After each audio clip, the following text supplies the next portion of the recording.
Yo. Ik heb gisteren Toon hier uitgedaagd voor een hindernissenparcours van 185 meter lang.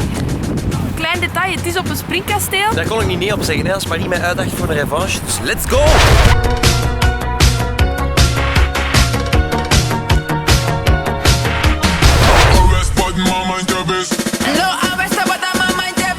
Down to the floor.